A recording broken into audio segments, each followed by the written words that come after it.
सभी बच्चों का स्वागत है। लेसन नंबर 2 चल रहा है, पार्ट 4 लेकर आए हैं। टॉपिक है आपका ग्रेसनी। जल्दी से डाल लीजिए। इससे पहले थोड़ा सा हम रिवीजन भी करेंगे ग्रेसनी से पहले, ठीक है। आइए रिवीजन को साइड में ले लेते हैं। सबसे पहले आपने क्या पढ़ा? सबसे पहले पाचन तंत्र में आपने पाचन को क्लियर किया, ठीक है। और किस चीज़ का पाचन है होना है उसको समझा। क्या जटिल फॉर्म है, क्या सरल फॉर्म में, उसको समझा। उसके बाद आप मुख गुहा से पाचन स्टार्ट कर रहे हैं। मुख गुहा से पाचन को स्टार्ट कर रहे हैं। मुख गुहा में पाचन को समझने के पश्चात आप ग्रसनी को समझ रहे हैं। और ग्रसनी क्या है, देखिए यहीं पर इसका डायग्राम बनकर तैयार है। ये आपका क्या है, ये आपका नोस्टल कैविटी है, नासा छिद्र, ठीक है। और यहाँ पर होता है ये ग्रसनी। यहाँ पर क्या होता है, ग्रसनी होता है। और इस प्रकार से ये आपका नीचे की तरफ को चलता है, ठीक है। इसको समझेंगे। और ग्रसनी के अंदर एक वाल्व होता है। ग्रसनी के अंदर एक वाल्व होता है, उसे क्या बोलते हैं, एपिग्लटिस। क्या होता है, एपिग्लटिस वाल्व होता है, ठीक है। ये क्या काम करता है, ये वाल्व होता है। आप डायग्राम बनाते हैं, ये डायग्राम भी बना लीजिए, ठीक है। तो यहाँ पर ये जो पॉइंट है ये ग्रसनी कहलाता है, ग्रसनी, ठीक है। ये ग्रसनी कहलाता है। और ये जो वाल्व है, ये एपिग्लटिस कहलाता है, एपिग्लटिस वाल्व, ठीक है। एपिग्लटिस वाल्व कहलाता है। इंग्लिश में ग्रसनी को क्या कहते हैं, फेरिंग्स कहते हैं, PHARYNX, फेरिंग्स, ठीक है। इंग्लिश में इसको फेरिंग्स कहते हैं। क्या है इस ग्रसनी का मतलब, क्या है इसके अंदर जो एपिग्लटिस वाल्व होता है। तो एपिग्लटिस वाल्व का होता है, ग्रसनी में होता है। और ये यहाँ पर ये जो चीज़ है नीचे की तरफ जा रही है, ये क्या है, ये ग्रास नली है। क्या है, ये ग्रास नली है। तो कंफ्यूज नहीं होना है। ग्रास नली आपका जस्ट अगला टॉपिक है, मुख गुहा से जस्ट अगला टॉपिक। लेकिन बीच में क्या है, आपको ग्रसनी को पढ़ना पड़ रहा है। ग्रसनी क्या चीज़ है, ग्रसनी जब भोजन करते हैं, जब हम भोजन करते हैं तो भोजन करते समय नाक से भोजन बाहर ना निकल जाए, तो उसके लिए कुदरत ने, क्रिएटर ने, ईश्वर ने एक पार्ट बना रखा है जिसको ग्रसनी कहते हैं। और ग्रसनी के अंदर क्या होता है, एपिग्लटिस वाल्व फिट रहता है। एपिग्लटिस वाल्व क्या करता है, भोजन करते समय वो नासा छिद्र को क्या कर देता है, वो भोजन न जाने देने के लिए व्यवस्था करता है, नाक से भोजन बाहर ना आ जाए, ठीक है। तो उसको क्या बोलते हैं, ग्रसनी। अब इन्हीं बातों को आप लिख लीजिए, ठीक है। ग्रसनी तो लिखेंगे, ग्रसनी में ग्रसनी वह स्थान है,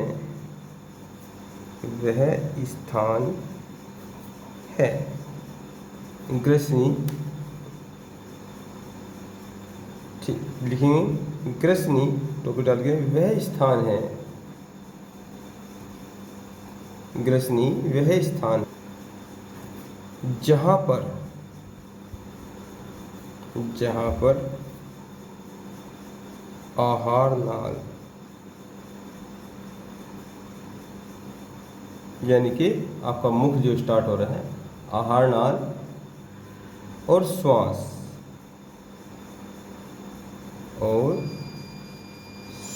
नाल कह दो या श्वास कह दो, एक ही बात है, श्वास नली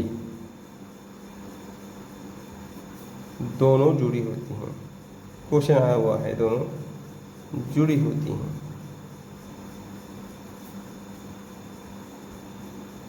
दोनों जुड़ी होती हैं, ठीक है, दोनों जुड़ी होती हैं।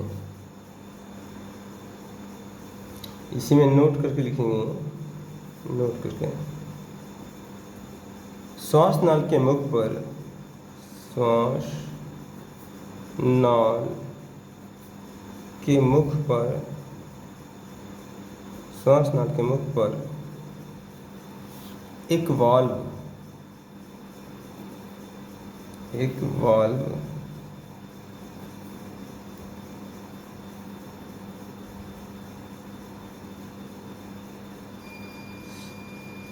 श्वास नाल के मुख पर एक वाल्व ग्रसनी में, ये आपसे ब्रैकेट में ले लीजिए,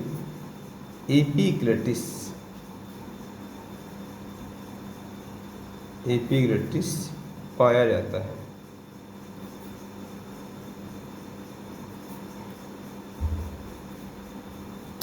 ठीक है, एपिग्लटिस पाया जाता है। कार्य क्या होता है? कार्य होता है भोजन करते समय नासा छिद्र से भोजन को बाहर न जाने देना। ठीक है, ये इसका कार्य होता है। चलिए, ये गैस्ट्रिक टॉपिक क्लियर हुआ आपका। अब बात करते हैं जो मुख गुहा के पश्चात, ये बीच में बातें आई थी ग्रसनी, मुख गुहा के पश्चात जो आपका अगला टॉपिक है, हम आहार नहर पढ़ रहे थे तो अगला टॉपिक क्या है? ग्रसनी। ग्रसनी, ठीक है, ये क्या है? ग्रसनी। आइए डायग्राम को थोड़ा सा देखते हैं। ये मुख गुहा है, ये मुख गुहा है, ये नासा छिद्र। अब तो आपको धीरे धीरे सारी जानकारी होगी है। नासा छिद्र, यहाँ पर क्या है? ये ग्रसनी है। क्या है? ग्रसनी। यहाँ से नीचे जाएगा, यहाँ से नीचे जाएगा। ठीक है, और ग्रसनी के अंदर ये क्या है? एपिग्लटिस वाल्व है। अब नीचे को चल दिया है तो यहाँ पर ये नली जैसी जो चीज़ है आपके मुख से नीचे की तरफ, जो ये होती छाती होती है, वहाँ तक जो चीज़ आती है तो वो क्या है? वो ग्रसनी है। लगभग 10 इंच लंबी होती है। क्या होता है? लगभग 10 इंच लंबी होती है। अब जो 10 इंच लंबी होती है, इसका कार्य केवल और केवल क्या है? यहाँ पर आगे चल के हम पढ़ेंगे अमाशय। क्या है? अमाशय। आगे चल के हम पढ़ेंगे अमाशय। इसका कार्य, ये जो नली है, जो ग्रसनी है, ग्रसनी का कार्य केवल और केवल भोजन को अमाशय तक पहुँचाना है। भोजन को अमाशय तक पहुँचाना है। ठीक है, और जब ये भोजन को अमाशय तक पहुँचाती है तो इसमें एक विशेष प्रकार का एक रस होता है। ठीक है, विशेष प्रकार का एक रस होता है जो क्या है? जो इसको भोजन को सरकने में मदद करता है। और यहीं पर ये आपका क्या हुआ? ये ग्रसनी हुआ। ये ग्रास टॉपिक हमने डाल दिया। ये ग्रसनी नहीं, ग्रसनी तो ऊपर पड़ चुके हैं। यहाँ से ग्रास नली टॉपिक है, ग्रास नली। और ये क्या है? ग्रास नली है। ठीक है, तो यहाँ पर ग्रास नली के अंदर ये क्या पाई जाती हैं? कुछ ग्रंथियाँ पाई जाती हैं। इनको क्या बोलते हैं? शायद लाइट का कोई इशू है, एक बार चेक करते हैं। चलिए स्टार्ट करते हैं। थोड़ा सा लाइट का इश्यू था, क्लियर हो गई ये बातें। ठीक है, तो हम बता रहे थे आपको यहाँ पर ये विशेष प्रकार की ग्रास नली के अंदर कुछ ज़्यादा ही दिक्कत है लाइट की। तो ये डिजिटल प्रक्रिया है, इलेक्ट्रॉनिक चीज़ें कभी भी ख़राब हो सकती है। आइए स्टार्ट करते हैं। आपको थोड़ा शायद दिखाई देने में कोई समस्या होगी आपको।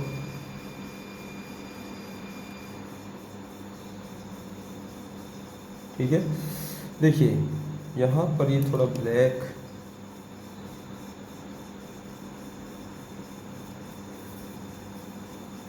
अब दिखाई दे रहा है आपको? देखिए यहाँ पर क्या हो रहा है? ये आपका क्या है? ये आपका ग्रास नली है। क्या है? ये आपका ग्रास नली है। और ये ग्रास नली में यहाँ पर क्या है? ये श्लेष्म ग्रंथियाँ पाई जाती हैं। ये ग्रीन कलर की जो बनाई हैं अलग से, ये क्या है? ये श्लेष्म ग्रंथियाँ हैं। श्लेष्म ग्रंथि। तो श्लेष्म ग्रंथियों से जो एक रस स्रावित होता है, श्लेष्म ग्रंथियों से एक रस स्रावित होता है। यहाँ से एक रस स्रावित होता है। ठीक है, ये रस स्रावित होता है, उसको क्या बोलते हैं? श्लेष्म रस बोलते हैं। क्या बोलते हैं इसको? श्लेष्म रस। ठीक है, या इंग्लिश में कहते हैं म्यूकस।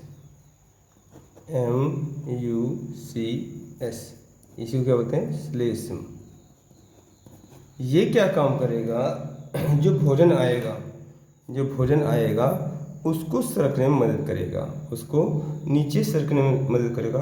और वो जो प्रोसेस होता है उस प्रोसेस को क्या बोलते हैं, उस प्रोसेस को क्रमाकुंचन गति, पेरिस्टाल्सिस मूवमेंट बोलते हैं। क्या बोलते हैं, पेरिस्टाल्सिस मूवमेंट। क्या बोलते हैं उस प्रोसेस को, पेरिस्टाल्सिस मूवमेंट। ठीक है, तो अभी यहाँ पर क्या हुआ, कोई एंजाइम स्रावित नहीं हुआ है। ये एक जैसे ग्रीस होता है ना, ग्रीस टाइप का होता है, जो श्लेष्म होता है, म्यूकस होता है। ठीक है, तो उसने क्या करा, भोजन को सरकने में मदद करी। आइए इन्हीं बातों को लिख देते हैं। तो भी डाला आपने ग्रास नली। ठीक है, ग्रास नली में आपने लिखा इसमें पाचन नहीं होगा, इसमें पाचन नहीं होता है,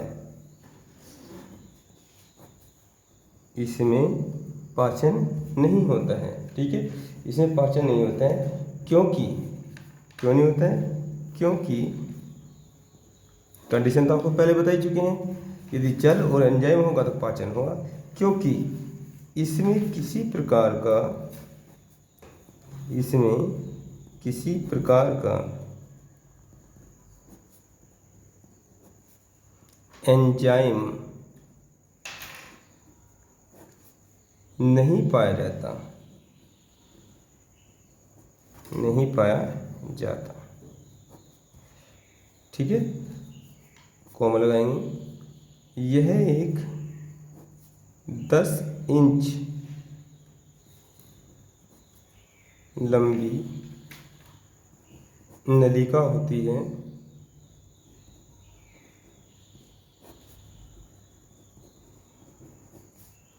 जो कि भोजन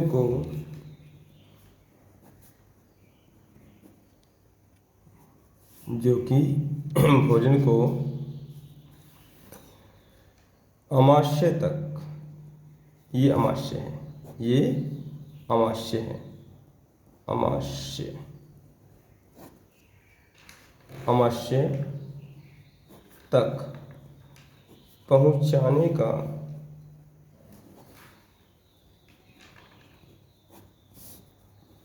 कार्य करती है।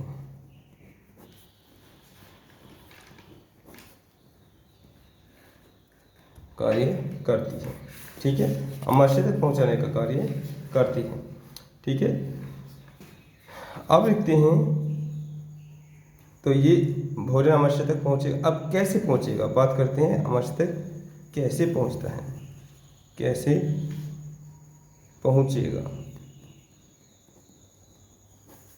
पहुंचेगा, इसी से बात करते हैं। ग्रास नली में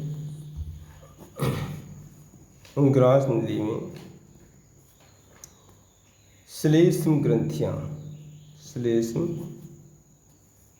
ग्रंथियां पाई जाती हैं।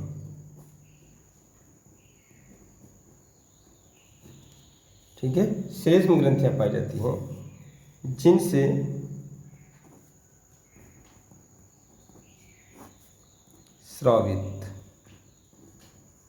स्रावित श्लेष्म मुख गुहा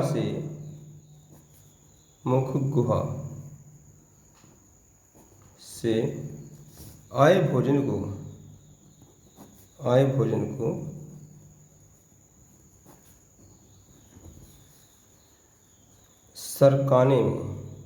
सरकने में मदद करता है।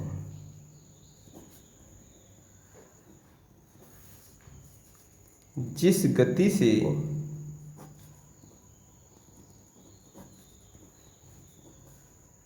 भोजन ग्रास नली में अमाशय तक पहुंचता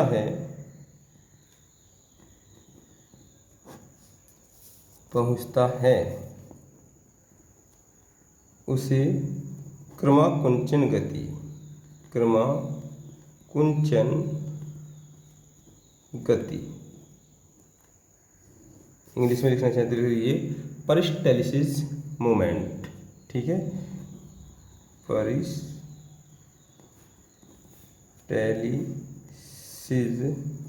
मूवमेंट,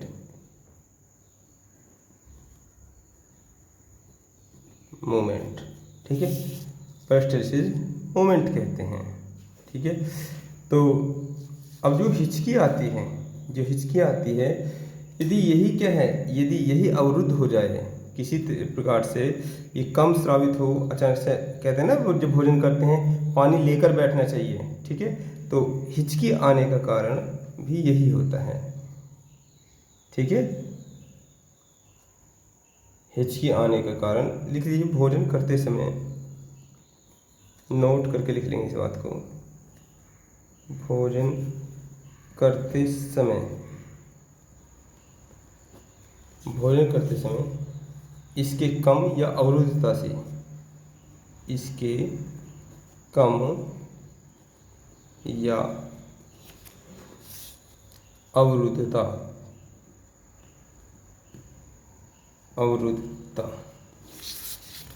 ठीक है। पेज को चेंज करेंगे, लाइनिंग खींच लेंगे आप।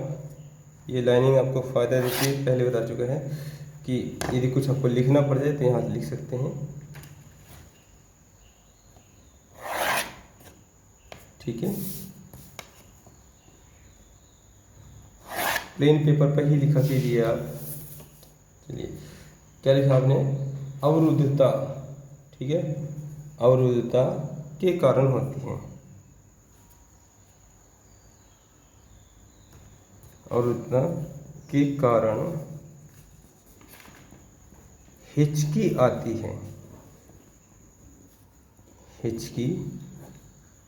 है, ये रहा आपका ग्रास नली वाला टॉपिक, ठीक है।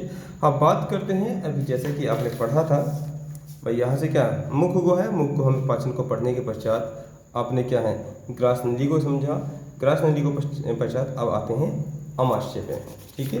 अब आते हैं अमाशय पे, टॉपिक डाल लेंगे आप, टॉपिक डालेंगे अमाशय,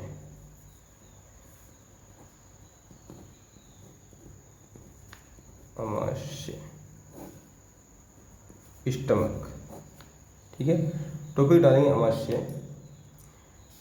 अचानक से लाइट क्या है डिस्टर्ब हो गई है, आप घबराना नहीं है, मैंने मोबाइल की लाइट से क्या किया है, ये आपका काम चलाया है। टॉपिक डालेंगे अमाशय, साथ साथ में लिखते हुए चलेंगे।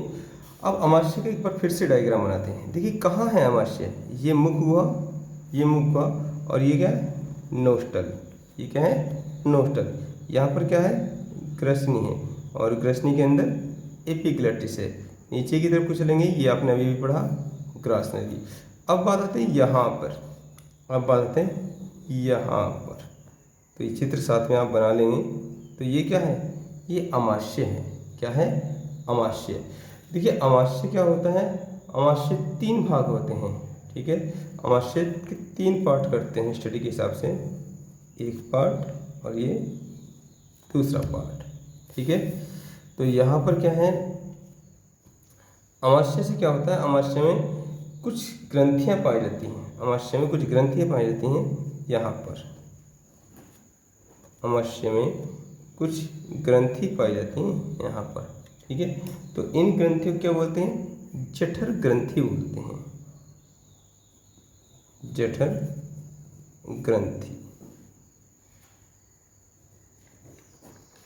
ग्रंथि बोलते हैं। इनसे एक विशेष प्रकार का रस निकलता है, इस रस को जठर रस बोलते हैं,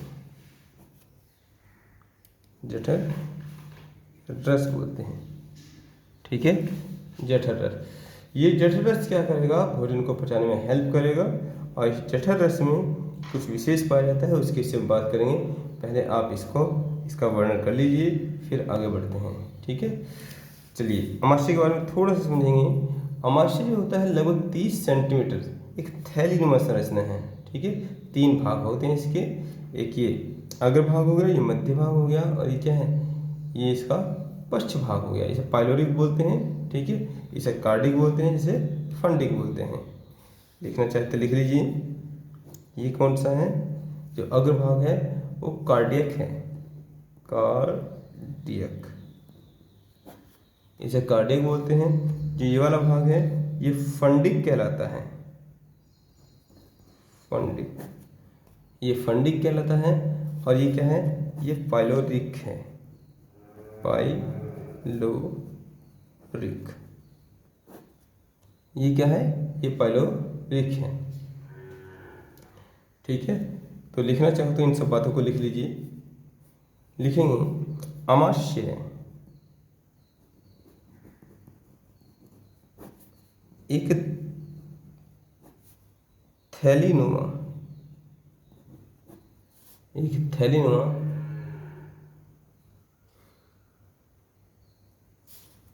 30 सेंटीमीटर, 30 सेंटीमीटर चौड़ी संरचना है।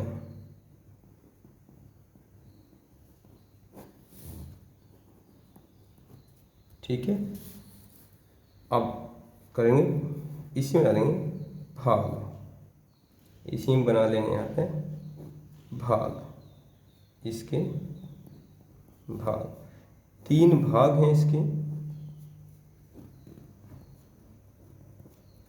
ठीक है, 3 भाग हैं, एक अग्रभाग है,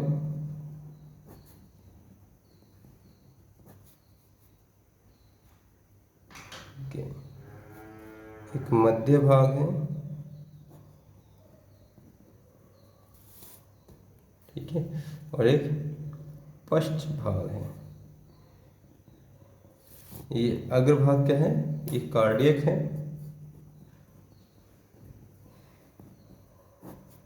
ये जो भाग है मध्य भाग, ये फंडिक कहलाता है, और जो पश्च भाग है उसको क्या बोलते हैं, पाइलोरिक।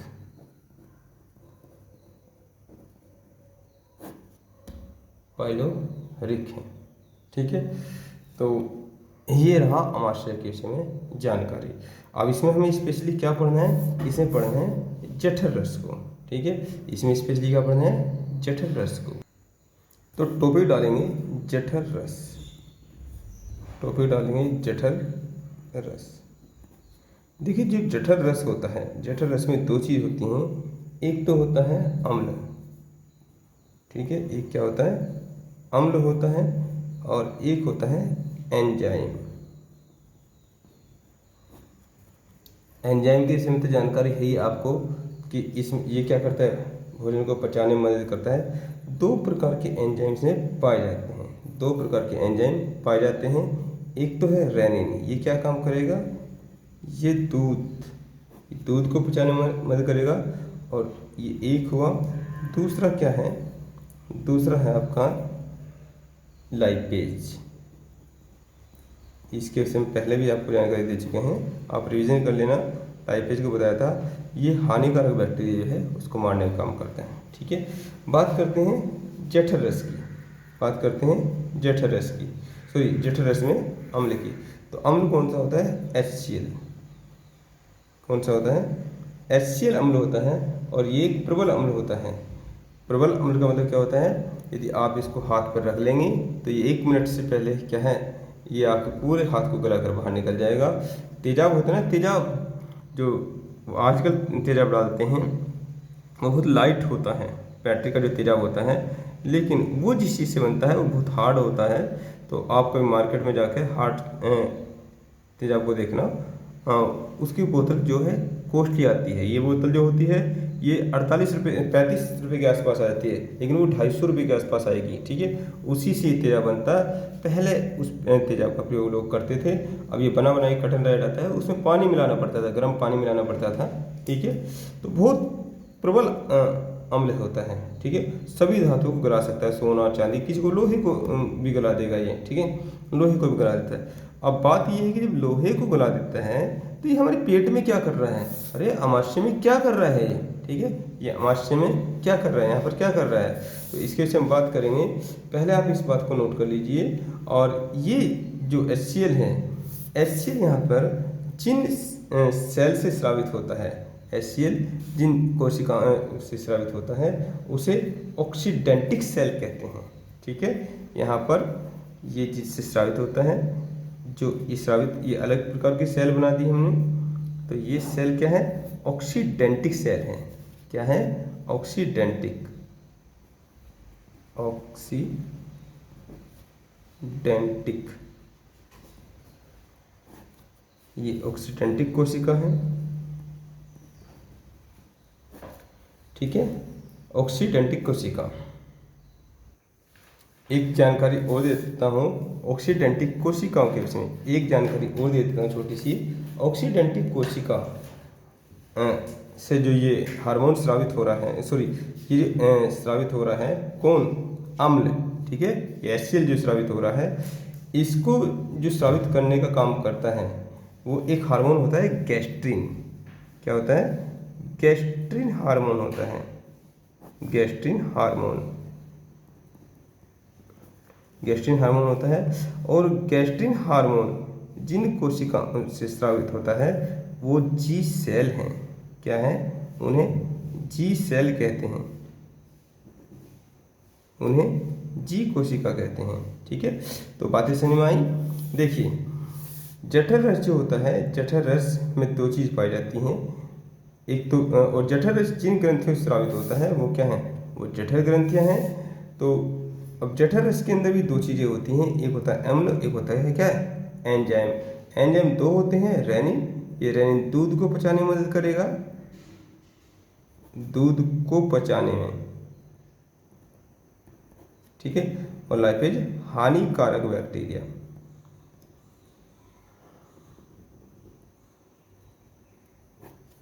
बैक्टीरिया को मारेगा,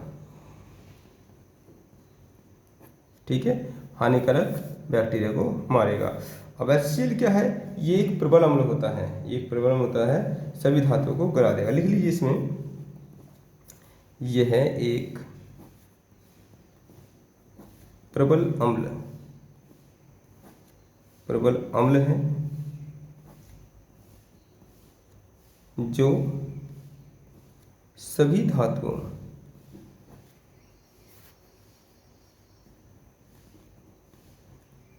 लोहा, सोना, चांदी तो को गला देता है, सभी धातुओं को गला देता है, ठीक है। देखिए पॉइंट बना लीजिए इसमें, जो कि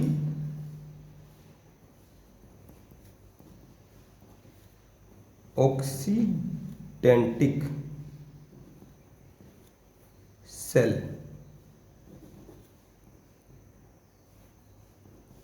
से स्रावित होता है,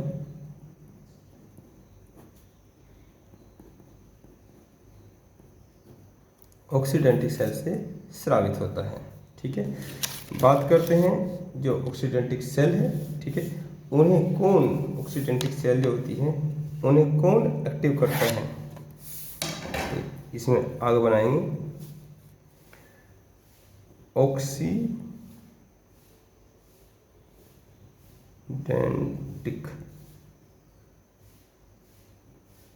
सेल को स्रावित करने का कार्य,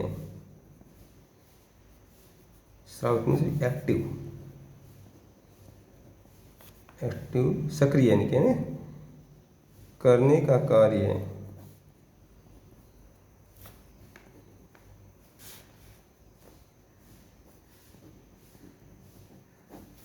कौन करता है, करने का कार्य गैस्ट्रिन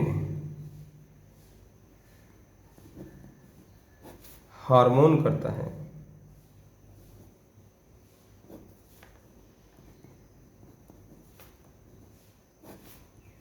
करता है, जो कि जी सेल सेल का मतलब कोशिका, जिस सेल से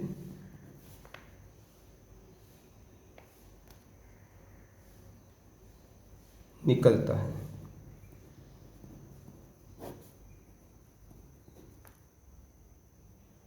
ठीक है, तो ये आज का लेक्चर रहा। अब नेक्स्ट लेक्चर में आपको क्या यहीं से आगे बढ़ाएंगे। देखिए, आप रिवीजन करते रहिए अच्छे तरीके से रिवीजन करोगे तभी मजा आएगा। मैंने आपको क्या क्या पढ़ा दिया है एक बार हल्का सा मैं आपको बता दूं। ये आपका चैप्टर जो चल रहा था पाचन तंत्र चल रहा था। तो सबसे पहले मैंने आपको पाचन को समझाया, ठीक है, पाचन को समझाने के पश्चात हम फिर पाचन तंत्र पर आए, कौन कौन से अंग इसमें काम आते हैं। और इसमें सबसे पहले हमने किसको, मुख गुहा को पढ़ा, बक्कल कैविटी को पढ़ा। और बक्कल कैविटी में 2 प्रकार से पाचन होता है, रासायनिक पाचन और यांत्रिक पाचन, जिसमें हमने दांत और जीवा को पढ़ा। रासायनिक पाचन में हमने देखा कि किस प्रकार से लार पाचन करती है। उसके पश्चात नोस्टल कैविटीज और बक्कल कैविटी दोनों का जो ज्वाइनिंग पॉइंट है वो हमने क्या है, ग्रसनी के अंदर एपिग्लोटिस की वैल्यू को देखा। फिर हम जब नीचे जाते हैं तो हमने क्या, ग्रसनी को पढ़ा, ठीक है, सॉरी ग्रसनी तो यहाँ पर पढ़ जाए, ग्रास नली को पढ़ा, ठीक है। ग्रास नली में हमने देखा कि क्या होता है, ग्रास नली में श्लेष्म ग्रंथियाँ होती हैं जिनसे श्लेष्म स्रावित होता है। वो क्या करता है, पेरिस्टाल्सिस मूवमेंट के द्वारा भोजन को अमाशय तक पहुंचाने का कार्य करता है। ये अमाशय है। अमाशय को आपने देखा, 3 पार्ट में अमाशय को देखा, ठीक है, कार्डिक, फंडिक और पाइलोरिक, अग्रभाग, मध्य भाग और पश्च भाग। अब यहाँ से क्या है, विशेष प्रकार का जठर ग्रंथियों के द्वारा एक रस स्रावित होता है जिसे जठर रस कहते हैं। 2 चीज़ें हैं इसमें, वो क्या है, एक तो ये है तुम्हारा HCl, ठीक है, HCl, और दूसरा क्या है, दूसरा एंजाइम है। एंजाइम कौन से है, रेनिन और लाइपेज है। वो क्या करता है, दूध को पचाने में मदद करता है, कौन, रेनिन। लाइपेज हानिकारक बैक्टीरिया को मारेगा। HCl जो है, HCl क्या कार्य करेगा, ठीक है, HCl जो भोजन के साथ कंकड़ पत्थर आए हैं, ठीक है, या हानिकारक बैक्टीरिया आए हैं, या भोजन को सड़ने से बचाएगा। 3 से 4 घंटे यहीं पर 3 से 4 घंटे भोजन पड़ा रहता है अमाशय में, ठीक है। तो और जो निष्क्रिय एंजाइम हैं उनको भी एक्टिव करने का कार्य करता है। और यदि बात करें इसकी pH वैल्यू की, जो ये अम्ल क्या होता है, यदि इसकी बात करेंगे तो तसल्ली से कल इसके विषय में बात करेंगे, ठीक है। आज का लेक्चर यहीं पे समाप्त करते हैं। आप अच्छी तरीके से रिवीजन करते रहिए। देखिए, इतनी सी चीज़ में क्या है, आपका सारा रिवीजन हो गया है। चलिए टॉपिक को ख़त्म करते हैं, कल फिर बात करेंगे आपसे। धन्यवाद।